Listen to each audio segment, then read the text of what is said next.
Good morning, everyone. My name is Jitesh. Welcomes you all to our channel Studier. So finally, CIL की subsidiary MCL ने एक bumper vacancy announce किया है। उन्होंने इस बार 667 new vacancy recruit करने का तय किया है, जिसमें उन्होंने पोस्ट रखी है junior ओवरमैन, mining Sardar and mining surveyor. चलिए आज की वीडियो में हम पूरी डिटेल वैकेंसी को डिटेल में देखेंगे और क्या क्या चीज़ें जरूरी है उसमें, लाइक क्या क्या एक्सपीरियंसेस चाहिए, क्या क्या डॉक्यूमेंट चाहिए, क्या क्या इसमें चीज़ें हैं, लाइक एज रिलैक्सेशन, रिजर्वेशन, उन सब चीज़ों को आज हम देखेंगे। उसके बाद सिलेबस क्या है, एग्जाम पैटर्न कैसा है, उन सब चीज़ों को देखेंगे। वीडियो पसंद आएगी आपको तो वीडियो को लाइक कीजिएगा और वीडियो लास्ट देखिएगा और अपने सजेशन कमेंट कीजिएगा और चैनल को सब्सक्राइब करके जाइएगा। ठीक है, चलते हैं सीधे वीडियो पे। तो ये रहा हमारा आज का फर्स्ट पेज, जिसमें है, आप देख पा रहे होंगे ये वैकेंसी रेफरेंस नंबर एमसीएल का पूरा ये है नोटपैड, जिसमें आया हुआ है 21 फैब को आया था। ये वीडियो मैं काफ़ी लेट बना रहा हूँ, बट स्टिल अभी एग्जामिनेशन फॉर्म का डेट बच रहा है, तो आप इसको भर लीजिएगा और अच्छा कीजिएगा। एग्जाम थोड़े दिन बाद होगा, 1 या 2 महीने बाद, तब तक आप अच्छा कर सकते हैं। ठीक है, चलिए पहले पढ़ते हैं कि वैकेंसी कि कौन कौन से पोजीशन के लिए आया है और कितने कितना आया है। सो नेम ऑफ पोस्ट है जूनियर ओवरमैन के लिए आया है वैकेंसी। उनका बेसिक पे रहने वाला है 47,330.25 पर मंथ। ठीक है, इसमें कुछ बैकलॉग्स बचे हुए थे, 3 बैकलॉग्स हैं और न्यू वैकेंसीज आई है। For the candidates of UR 77, for EWS candidate 18, SC के लिए 29 एंड एसटी के लिए 46 and 22 for the OBC NCL. Means total vacancy है ओवरमैन के लिए 192। इसी प्रकार माइनिंग सरदार की जो वैकेंसी नंबर ऑफ वैकेंसी है वो है 448 एंड सर्वेयर की जो वैकेंसी है वो है 24। तो हम यहाँ पे देखें टोटल वैकेंसी जो है वो 6, आई थिंक 4 12 12 14 14 4 हाथ में एक, 3 4 7 16 16 6 हाथ में एक और 6। तो 664 वैकेंसीज मींस ये 664 बहुत बड़ा नंबर है। इतनी वैकेंसी इन्होंने एक बार में निकाला है। इसके अलावा कुछ जो बैकलॉग्स इनके बच रहे थे वो है ट्रांसलेटर एंड टेक्नीशियन के लिए। एक वैकेंसी है ट्रांसलेटर के लिए जो कि एससी कैंडिडेट्स वालों के लिए है, एंड टेक्नीशियन के लिए भी एक वैकेंसी है, और एक एससी वालों के लिए और एक ओबीसी के लिए है। ठीक है, तो मीन्स टोटल हमारे पास नंबर ऑफ वैकेंसी जो है वो है 667 वैकेंसीज है, newly by the MCL subsidiary of CIL. ठीक है, अब देखते हैं क्या क्या चीजें हैं। अगर आपको जूनियर ओवरमैन के लिए आप फॉर्म फिल कर रहे हो तो आपको मिनिमम क्वालिफिकेशन जो रिक्वायर्ड है वो है diploma in mining engineering with 3 year. 3 years का डिप्लोमा होता है, वो 3 इयर्स का होना चाहिए। इसके अलावा आपके पास ओवरमैन का सर्टिफिकेट भी होना चाहिए। फिर फर्स्ट एड चाहिए, आपको गैस स्टेशन सर्टिफिकेट चाहिए। मींस अगर आप ओवरमैन का फॉर्म भर रहे हो तो आपके पास 4 चीज़ रिक्वायरमेंट है। पहला, डिप्लोमा किए होने चाहिए आप। दूसरा, आपके पास ओवरमैन कॉम्पिटेंसी सर्टिफिकेट होना चाहिए। थर्ड, फर्स्ट एड सर्टिफिकेट होना चाहिए। And fourth, gas station certificate भी होना चाहिए। ठीक है, अगर आप माइनिंग सिद्धार्थ के लिए फॉर्म भर रहे हो, इसका आई थिंक 192 पोस्ट था, चेक कर लेते हैं या, एंड इसका 448 पोस्ट था। अगर आप माइनिंग सिद्धार्थ का फॉर्म भर रहे हो तो उसके लिए आपको या तो डिप्लोमा हो माइनिंग इंजीनियर में, या फिर सीनियर सेकेंडरी स्कूल एग्जामिनेशन, मतलब आपके पास ट्वेल्थ का एग्जाम दिए होना चाहिए, उसका सर्टिफिकेट होना चाहिए। ठीक है, एंड उसके अलावा आपके पास माइनिंग सुधार का सर्टिफिकेट होना चाहिए। And first aid and gas rating same as over. And third, अगर आप सर्वे के लिए फॉर्म भर रहे हो उसमें डिप्लोमा होना चाहिए या फिर ट्वेल्थ का एग्जाम का सर्टिफिकेट होना चाहिए। इसके अलावा वैलिड सर्वे सर्टिफिकेट होना चाहिए आपके पास, और इसमें फर्स्ट एड और गैस टेस्टिंग नेसेसरी नहीं है। ठीक है, तो ये हो गई बात अपनी, ये पोस्ट जो पहले न्यूली पोस्ट है। इसके बाद जो पोस्ट बैकलॉग्स के बचे हुए थे अपने पास, उसमें ट्रांसलेटर का अगर आप भरते हो 1 वैकेंसी या 2 वैकेंसी है, ये सिर्फ बैकलॉग सीट है और ये सिर्फ लिमिटेड लोगों के लिए है। जैसे एलवी, मतलब ये पर्सन विथ डिसेबिलिटी वाले पर्सन के लिए है ये दोनों पोस्ट। ठीक है, आप देख लीजिएगा। और इनका अगर आप फॉर्म भरने जा रहे हो तो आपको क्या क्या चीज़ रिक्वायरमेंट है, मिनिमम क्वालिफिकेशन, अगर ट्रांसलेटर का भर रहे हो तो आपके पास बीए होना चाहिए और इक्विवेलेंट हिंदी एंड इंग्लिश कुछ होगा, I don't know. And diploma holder या हो हिंदी ट्रांसलेशन प्रेफर्ड, उसमें हिंदी ट्रांसलेट करने वाला, आई थिंक ऐसा ही कुछ होगा। एंड पैथोलॉजी जो कि लैब में साथ काम आता है, उसमें भी चाहिए, डिप्लोमा करे होना चाहिए आपको पैथोलॉजी के लिए, तब आप इस फॉर्म को भर सकते हो। ठीक है।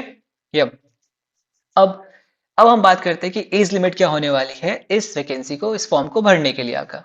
तो तो इसमें cut off date for demanding age limit criteria, जो भी आपकी एज जो डिसाइड करेंगे वो हम इस डेट से डिसाइड करेंगे। मींस अगर इस डेट को यूआर के कैंडिडेट्स में है तो आपका अगर 30 इयर्स से कम हो रहा है या 30 इयर्स हो रहा है तब आप इस फॉर्म को फिल कर सकते हो, अदरवाइज आप इस फॉर्म को फिल नहीं कर सकते हो। ठीक है। और आपकी एज 18 इयर्स से कम नहीं होनी चाहिए, तभी आप इस फॉर्म को फिल कर पाओगे इस डेट पे, 6 अप्रैल की डेट पे। अगर आपकी एज 18 साल से कम है तो आप इस फॉर्म को फिल नहीं कर पाओगे। अगर 18 से ज़्यादा है, एक दिन भी ज़्यादा है, तो आप इस फॉर्म को फिल कर सकते हो। ठीक है। ये 30 years for the UR candidates and EWS candidate के लिए वैलिड है। इसके अलावा सबको रिलैक्सेशन दिया जाता है। यूआर के लिए नो रिलैक्सेशन एंड ओबीसी के लिए 3 साल का रिलैक्सेशन होता है। मीन्स आप 33 इयर्स तक ये फॉर्म भर सकते हो। एससी एसटी के लिए 35 इयर्स होता है ये चीज। एंड एक सर्विसमैन के लिए जब आपने सर्विस को छोड़ा उसके बाद 3 साल। ठीक है। और डिपार्टमेंटल कैंडिडेट जो है उनके लिए कोई एज लिमिट नहीं है, वो हमेशा फॉर्म भर सकते हैं। ठीक है। एंड पीडब्ल्यूडी वालों के लिए अगर वो यूआर में होते हैं तो उनके पास 40 इयर्स का टाइम होता है। अगर वो अ, अगर वो ओबीसी से है तो 43, एंड अगर वो एससी एसटी है तो 45 इयर्स। ठीक है। ऑन द डेट ऑफ 6 अप्रैल 2026। ठीक है। ये था एज लिमिट की बात। नेक्स्ट है अपना reservation quota. Reservation quota as same as other exams, government exams की तरह है।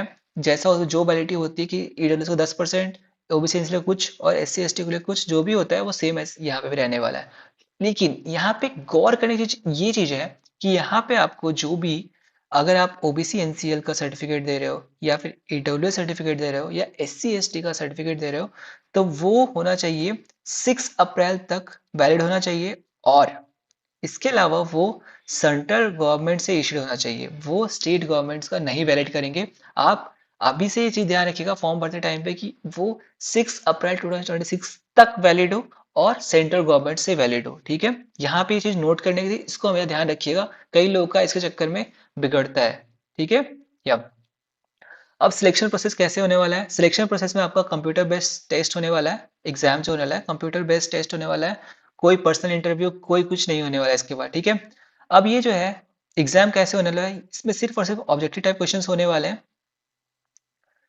और और कोई भी निगेटिव मार्किंग नहीं होने वाली है इस एग्जाम में। ठीक है।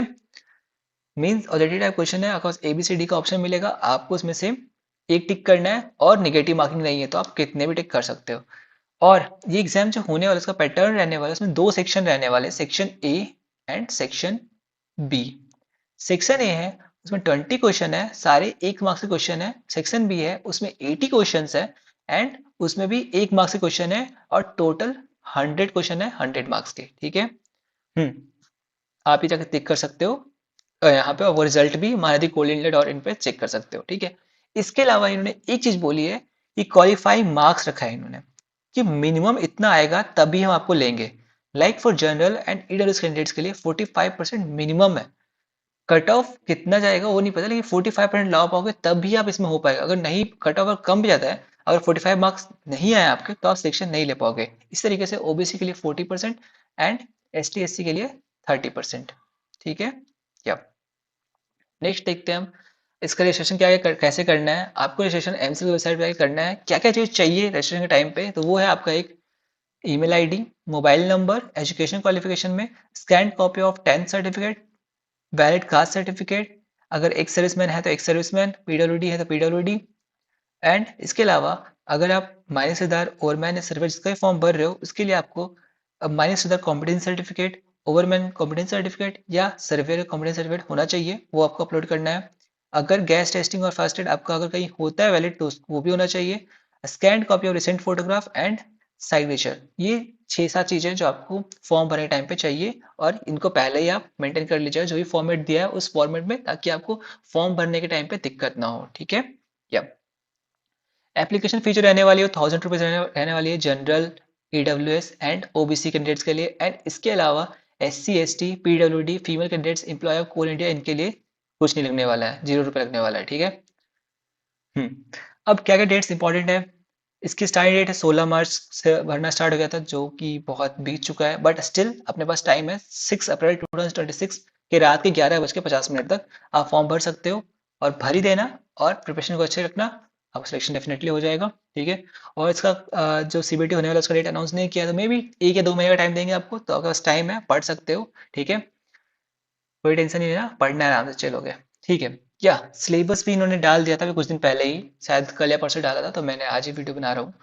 तो जो मैंने बोला इनका पैटर्न जो रहने वाला है, सेक्शन ए उसमें 20 क्वेश्चंस रहने वाले हैं 20 मार्क्स के, एंड सेक्शन बी में 80 क्वेश्चन रहने वाले हैं 80 मार्क्स के। इसमें आपका कंसिस्ट है general assessment, general knowledge and current affairs, reasoning and mathematical abilities and awareness about coal industry. ये सब में कॉमन रहने वाला है, 20 क्वेश्चंस रहने वाले हैं। ठीक है। इसके अलावा ये आपको डोमेन नॉलेज, माइनिंग का नॉलेज चेक करेंगे, फिर माइनिंग सिद्धार्थ पोस्ट के लिए उसमें आपका ये चीज़ें हैं, आप एक बार डिटेल में पढ़ लीजिएगा। और इनके बारे में अगर डिटेल वीडियो चाहिए आपको तो आप मुझे बता दीजिएगा, मैं इसके बारे में डिटेल सिलेबस का डिटेल एनालिसिस करके आपको बता दूंगा कहाँ से पढ़ना है, क्या पढ़ना है। ठीक है। ये डोमेन में 80 क्वेश्चन है, 80 मार्क्स के आएंगे, और जनरल असेसमेंट में 20 क्वेश्चन है, 20 मार्क्स के आएंगे। 100 नंबर पेपर होगा, जिसमें qualifying marks 45 for the general and UR EWS के लिए, ओबीसी के लिए 40 मार्क्स है, and SC ST and PW candidates के लिए 35 मार्क्स कंपलसरी है, क्वालिफिकेशन मार्क्स है। ठीक है। इस तरीके से ओवरऑल देखें तो सेम एज 20 मार्क्स का पार्ट ए पोर्शन सेम है, एंड पार्ट बी पोर्शन थोड़ा बड़ा है इसका। इसमें कंसिस्ट करता है पहला general safety and legislation, method of working, third ventilation precaution against explosion, fires and inundation, and element of mining machineries. ठीक है।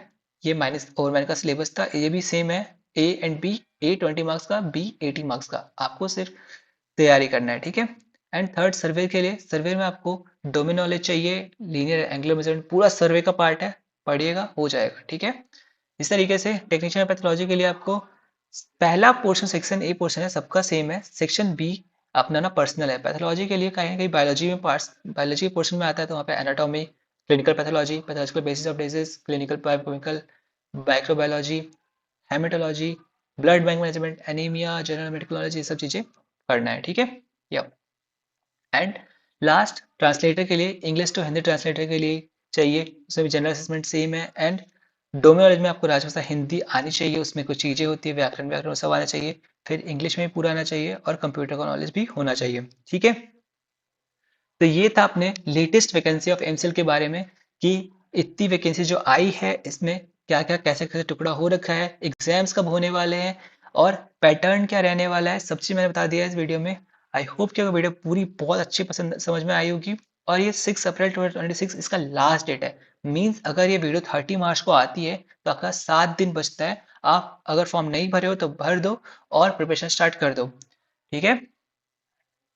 आज के बस इतना ही था, मिलते हैं नेक्स्ट वीडियो में। उस जाने से पहले आज का ब्यूटीफुल कॉट है हमारा, every great journey begins the moment you decide to start. हर जर्नी स्टार्ट होती है जब आप ये डिसाइड करते हो कि आज से मुझे एग्जाम को देना है, आज से मुझे इसके लिए पढ़ना है, आज से मुझे इसके लिए फोड़ना है। ठीक है। मिलते हैं, बस आज के लिए बस इतना ही था, मिलते हैं नेक्स्ट वीडियो में। जब तक के लिए पढ़ते रहिए, फोड़ते रहिए, और कंटिन्यूअसली वीडियो आते रहेंगे। और वीडियो को लाइक कीजिए, और अगर कुछ भी सजेशन है आपका तो मुझे कमेंट करके बताइए, और वीडियो ज़्यादा से ज़्यादा शेयर करिए और चैनल को सब्सक्राइब करिए। Thank you. मिलते हैं नेक्स्ट वीडियो में।